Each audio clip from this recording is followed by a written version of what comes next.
Saudi अरब 170 kilometre लंबी एक ऐसी मॉडर्न सिटी बनाने जा रहा है जिस पर ना ही गाड़ियां चलेगी और ना ही इस पर रोड्स बनाए जाएंगे।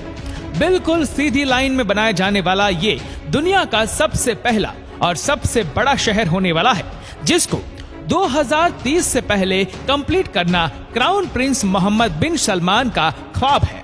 सऊदी रॉयल फैमिली इस दुनिया की अमीर तरीन फैमिलीज में शुमार की जाती है। अमेरिकन बिजनेस मैगजीन फोर्ब्स और विकिपीडिया के मुताबिक सऊदी रॉयल फैमिली ना मिलियन ना बिलियन बल्कि 1.4 ट्रिलियन डॉलर के मालिक है। लोकल करेंसी में बात की जाए तो ये अमाउंट 1050 खरब रुपए के बराबर बनता है। अगर अभी भी आपको समझने में मुश्किल हो रही है तो आइए इसको और ज्यादा आसान कर देते हैं। Jeff Bezos, Elon Musk, Bill Gates और मार्क जुकरबर्ग के साथ साथ दुनिया के टॉप 17 बिलियनर की दौलत को मिला भी लिया जाए तो फिर भी वह इस शाही खानदान की दौलत से मुकाबला नहीं कर पाएगी। सऊदी अरब के शाही खानदान की दौलत का ज्यादातर हिस्सा इनको यहाँ से निकलने वाले ऑयल की बदौलत मिला और ऑयल निकलने से पहले सऊदी अरब सिर्फ टूरिज्म पर डिपेंडेंट था, लेकिन 1938 में पहली बार यहाँ ऑयल प्राप्त हुआ और देखते ही देखते पूरे सऊदी किंगडम का नक्शा ही बदल गया। आज सऊदी अमेरिका के बाद दुनिया का दूसरा सबसे बड़ा ऑयल प्रोड्यूसर है, जो सिर्फ एक दिन में 1 करोड़ से भी ज्यादा बैरल्स ऑयल प्रोड्यूस करके 85 कंट्रीज को सेल करता है। पर बैड न्यूज ये है कि ये सब कुछ हमेशा ऐसे नहीं चलने वाला। स्टैनफोर्ड यूनिवर्सिटी में की गई एक रिसर्च में संस्थानों को सॉलिड एविडेंस मिले हैं कि जो क्रूड ऑयल हम पिछले 150 साल से इस्तेमाल कर रहे हैं वो अब जल्द खत्म होने वाला है, यानी जमीन के नीचे ऑयल रिसोर्सेज का एंड जल्द ही होने वाला है। रिसर्च में बताया गया है कि 2052 तक दुनिया से क्रूड ऑयल खत्म हो जाएगा या उसकी क्वांटिटी इतनी कम हो जाएगी कि उसको निकालना प्रॉफिटेबल ही नहीं रहेगा। तो आखिर 2052 के बाद सऊदी किंगडम अपना गुजारा कैसे कर पाएगी? गुजारा तो शायद हो जाए, पर यह सहाना लाइफस्टाइल कैसे बरकरार रहेगा? क्राउन प्रिंस मोहम्मद बिन सलमान ने अभी से ही सऊदी किंगडम को ऑयल की डिपेंडेंसी से हटाने का काम शुरू कर दिया है। दुबई की तरह अब सऊदी अरब भी वेस्टर्न टूरिज्म को प्रमोट कर रहा है और उसके लिए जो सिटी बनाई जा रही है वो दुबई से भी काफी ज्यादा एडवांस है। ये शहर दुनिया में मौजूद दूसरे शहरों से काफी ज्यादा अलग होगा, क्योंकि जहां दूसरी सिटी सेंटर से स्टार्ट होकर आहिस्ता आहिस्ता बाहर की तरफ फैलती जाती है, वही ये सिटी एक स्ट्रेट लाइन में होगी और वह भी 170 किलोमीटर लंबी लाइन। ये लाइन सिटी, जिसका नाम नियोम रखा गया है, ये सऊदी अरब की इकोनॉमी को डाइवर्सिफाई करने का सबसे पहला अमल है। मोहम्मद बिन सलमान के मास्टर प्लान में 2030 तक सऊदी को ऑयल की डिपेंडेंसी से हटाना भी शामिल है। नियोम सऊदी अरब की तबुक प्रोविंस में बनाया जा रहा है, जहां पर गवर्नमेंट ने इस नई सिटी के लिए एक स्पेशल जोन अलर्ट दिया है। इसका एक साइड गल्फ ऑफ अकाबा और दूसरा साइड रेड सी को लगेगा, जबकि इसके साहिल से सिर्फ 5 किलोमीटर दूर इजिप्शियन सिटी शर्म अल शेख है, जो ऑलरेडी एक टूरिस्ट हॉटस्पॉट बन चुका है। दोनों कंट्रीज का प्लान है कि नियोम और शर्म अल शेख को एक ब्रिज के जरिए भी कनेक्ट किया जाएगा, जिससे दोनों कंट्रीज को न सिर्फ टूरिज्म में फायदा होगा बल्कि दोनों के दरमियान इजराइल को बाईपास करके एक लैंड कनेक्शन भी बन जाएगा। सऊदी गवर्नमेंट की तरफ से नियोम का जो नक्शा प्लान किया गया है वो वाकई काफी इंटरेस्टिंग है। क्राउन प्रिंस का कहना है कि लाइन सिटी के बेशुमार फायदे हैं और ये दुनिया को नेक्स्ट लेवल तक लेकर जाने का एक रोल मॉडल होगी। ये सिटी 3 लेवल पर फैली होगी, जिसमें ग्राउंड लेवल पर ना ही गाड़ियां चलेंगी और ना ही कोई रोड बनेगा, बल्कि यह लेवल नेचर से भरपूर होगा, जहां सिर्फ पैदल चलने वालों की जगह होगी। दूसरे लेवल को सर्विस लेयर का नाम दिया गया है, जिसमें सारी कमर्शियल एक्टिविटी जैसा कि शॉप्स, ऑफिसेज और मॉल्स होंगे। इस लेवल पे रोड होंगे और गाड़ियां भी इसी लेवल पर चलेगी। नियोम का तीसरा लेवल इस सिटी की बैकबोन साबित होगा, क्योंकि जहां ultra high speed transport system बनाया जाएगा, जो लोगों को 170 किलोमीटर पर फैले शहर के एक कोने से दूसरे कोने तक सिर्फ और सिर्फ 20 मिनट में पहुंचाने की काबिलियत रखेगा। नियोम दुनिया की बाकी सिटीज के मुकाबले में बिल्कुल डिफरेंट होगी, क्योंकि ये पूरी सिटी, इसमें मौजूद electrical system, transport system, industries, सब कुछ रिन्यूएबल एनर्जी के जरिए चलेगा। यानी जो ऑयल 2052 में खत्म होना है, नियोम के लिए वो 2030 में ही खत्म हो जाएगा। ये लाइन सिटी जहां रेड सी के साहिल से गुजरेगी, वहीं इसका ज्यादातर हिस्सा 4500 फीट ऊंचे पहाड़ों से भी गुजरेगा और सऊदी गवर्नमेंट ने इस हिस्से को ट्रोजेना का नाम दिया है।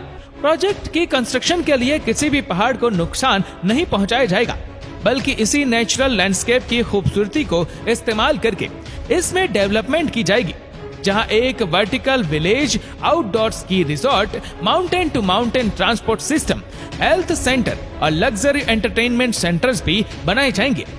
इस लाइन सिटी की जियोग्राफिकल लोकेशन ऐसी रखी गई है कि दुनिया की 40% पॉपुलेशन यहाँ 4 घंटे में पहुंच सकती है और सऊदी क्राउन प्रिंस का टारगेट यहाँ 2052 तक 1 अरब की पॉपुलेशन अट्रैक्ट करना है। अब जाहिर है इतनी एडवांस और फ्यूचरिस्टिक सिटी पर खर्चा भी ठीक ठाक होगा। सऊदी गवर्नमेंट ने नियोम प्रोजेक्ट के लिए $500 बिलियन का बजट अलोकेट किया है, जो तकरीबन 37,500 अरब रुपए बनते हैं। अच्छी खबर यह है कि इस प्रोजेक्ट पर काम स्टार्ट हो चुका है। सबसे पहले तो यहाँ और कुछ हो ना हो, 100 एकड़ के एरिया पर फैले आलिशान रॉयल पैलेसेस और रॉयल स्वीट्स बनाए गए हैं। प्राइवेट बीच फ्रंट पर बने और बीच रेगिस्तान में हरे भरे लॉन से घिरे हुए ये महल सऊदी किंगडम के शाही खानदान के हैं, जिसमें आलिशान प्राइवेट गोल्फ क्लब और 2 प्राइवेट आइसलैंड भी है। इस पूरे एरिया को नियोम पैलेस का नाम दिया गया है, जहां पर 2 हेलीपैड भी मौजूद है। अब वापस चलते हैं प्रोजेक्ट की तरफ। नियोम सिटी के लिए एक एयरपोर्ट भी बनाया गया है, जो कि 2019 से फुल्ली ऑपरेशनल है, लेकिन फिलहाल यहाँ कंस्ट्रक्शन टीम और दूसरे स्टाफ को सऊदी कैपिटल रियाद से नियोम तक लाने के लिए इस्तेमाल होता है। सऊदी किंग जहाँ इस प्रोजेक्ट को लेकर बहुत सीरियस है, वहीं इनको बहुत सारे चैलेंजेस का सामना भी करना है। इनकी तरफ से ये दावा किया जा रहा है कि नियोम सिटी 100% रिन्यूएबल एनर्जी पर चलेगी। तो फिर सवाल ये है कि पीने का फ्रेश वाटर जो अभी फॉसिल फ्यूल के जरिए सी वाटर को फिल्टर करके इकट्ठा किया जाता है, वो बगैर फ्यूल के कैसे मिलेगा? क्योंकि ये बात तो हम सबको मालूम है कि सऊदी अरेबिया में फ्रेश वाटर का भी एक भी रिवर नहीं है। करोड़ों लोगों के लिए इलेक्ट्रिकल अप्लायंसेस 100% रिन्यूएबल एनर्जी पर ऑपरेट करने के लिए क्या कुछ करना पड़ेगा, और ग्रीन एनर्जी से चलने वाले अंडरग्राउंड हाई स्पीड ट्रेन इतना जल्दी कैसे तैयार हो पाएंगी? इन सब सवालों के जवाब बहुत सिंपल है। नियोम में फ्रेश वाटर जनरेट करने के लिए एक नया मेथड अप्लाई किया जाएगा। ग्लास से बना एक बहुत बड़ा ग्लोब तैयार किया जा रहा है, जिसको सी वाटर से भरा जाएगा। सोलर मिरर के जरिए ग्लास ग्लोब को गर्म किया जाएगा और जब अंदर का पानी गर्म होकर स्टीम और फिर वाटर वेपर में कन्वर्ट होगा तो उसको पाइप के जरिए बाहर निकाल लिया जाएगा। नियोम के वाटर सेक्टर के सीईओ का मानना है कि इस तरीके से हर रोज 5 करोड़ फ्रेश वाटर बनाया जा सकेगा। रिवर्स ऑस्मोसिस और डिसैलिनेशन जैसी मौजूदा टेक्नोलॉजीज के जरिए फ्रेश वाटर बनाने की कॉस्ट जहां 1000 लीटर पर $1 बनती है, वहीं ये कॉस्ट सोलर डूम में 62% तक कम होकर सिर्फ 38% यानी 28 रुपए रह जाएगी। अब बात करते हैं एनर्जी सेक्टर की। इस फ्यूचर मेगा सिटी की इलेक्ट्रिसिटी डिमांड पूरी करने के लिए 100% रिन्यूएबल सोर्स को इस्तेमाल किया जाएगा।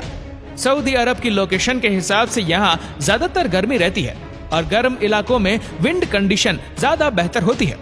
इसीलिए विंड टरबाइन और सोलर की मदद से नियोम पर ऐसे प्लांट लगाए जाएंगे जो पानी और हवा को अलग इलेक्ट्रोकेमिकल सेल के जरिए ग्रीन अमोनिया में कन्वर्ट करेंगे, जो कि एक बहुत इफेक्टिव फ्यूल है। नॉर्मल फ्यूल को जब बर्न किया जाता है तो ऐसी गैसेस प्रोड्यूस होती है जो पॉल्यूशन का बायस बनती है, लेकिन ग्रीन अमोनिया या ग्रीन हाइड्रोजन 100% रिन्यूएबल एनर्जी से बनाया जाता है। इसी वजह से इसके बर्न होने पर नुकसानदायक गैसेस प्रोड्यूस नहीं होती। फॉजिल फ्यूल की तरह ग्रीन अमोनिया को ट्रांसपोर्ट और स्टोर करना भी काफी आसान होता है। अब आ जाते हैं सबसे मेन सवाल पर, यानी अल्ट्रा हाई स्पीड ट्रेन जो दुनिया में पहली बार प्रैक्टिकली नियोम में इस्तेमाल होंगी। ये high speed train 482 kilometre per hour से ट्रैवल करके सिर्फ 20 मिनट के अंदर अंदर लाइन सिटी के एक कोने से दूसरे कोने तक पहुंचा सकेगी। ये ट्रेन जिस टनल में चलेंगी वहां हैवी मैग्नेट्स लगे होंगे जो ग्रीन इलेक्ट्रिसिटी की मदद से ट्रेन को पुश या स्टॉप कर सकेंगे। साथ ही साथ ट्रेन स्टार्ट में तो व्हील पर चलेगी, लेकिन स्पीड अप होने के बाद इसके व्हील जमीन से 4 इंच ऊपर उठ जाएंगे और मैग्नेटिक फोर्स पर तैरती हुई ट्रेन सेम इलेक्ट्रिसिटी कंजप्शन में ज्यादा फास्ट चल सकेगी। इस सिटी का डिजाइन बिल्कुल स्ट्रेट लाइन भी इसी वजह से रखा गया है ताकि अल्ट्रा हाई स्पीड ट्रेन को सफर के दौरान टर्न की वजह से स्लो ना होना पड़े।